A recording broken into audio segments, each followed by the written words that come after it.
girado alrededor de ver el agua como un negocio.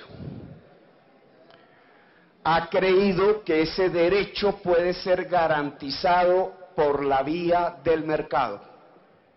Ha privatizado acueductos, la AAA es uno de sus peores ejemplos, y ha construido un mercado de títulos financieros alrededor del agua. La discusión pasada en esta plenaria sobre el ministro Carrasquilla es esa, en el fondo, que el Plan Nacional de Desarrollo de aquel entonces sentó las bases no solamente de la privatización del agua que venía desde atrás, de expresar que el mercado en sí mismo podría garantizar ese derecho a toda la ciudadanía, sino que además articuló el mercado del agua a los mecanismos de derivados financieros que finalmente hicieron crisis en el mundo en el año 2008, llevando a todo el capitalismo mundial a la crisis.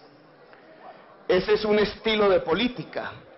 La política que ve el agua como un negocio, incluso en su peor escenario, volverlo títulos financieros y de especulación financiera.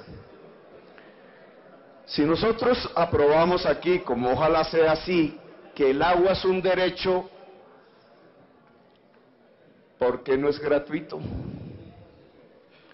¿Por qué ese derecho tiene que manejarse o gestionarse institucionalmente vía empresas? ¿Por qué no habría que crear una nueva institucionalidad del agua en Colombia en general, dado que el agua es el eje central que va a ser afectada por el calentamiento global y ella a su vez en el ciclo del agua produce el cambio climático?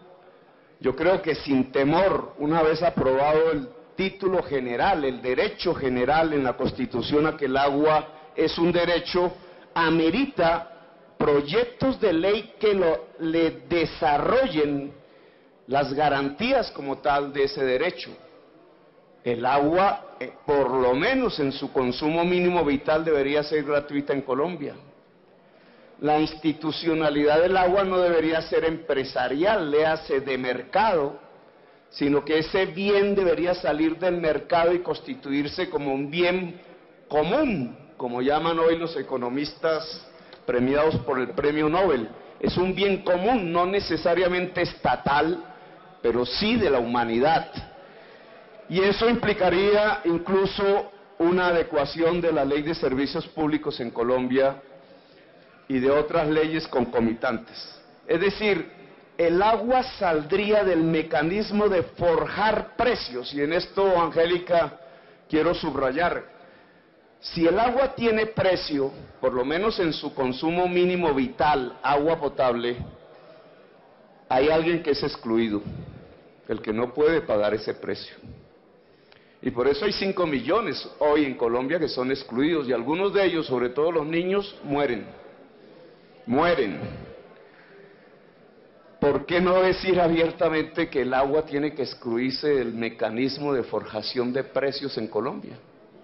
Por lo menos en su consumo vital, y que ese consumo vital mínimo, igual que el aire, igual que otros bienes comunes, el espacio público, la justicia, la seguridad, no debería tener precio para su beneficiario, dado que su beneficiario tiene que ser toda la sociedad colombiana. Cuando hablamos de derecho ya no hablamos tanto de mercado. El mercado puede ayudar a garantizar un derecho, pero tiene que estar articulado a fuertes políticas, presencias públicas y comunitarias que garanticen efectivamente ese derecho.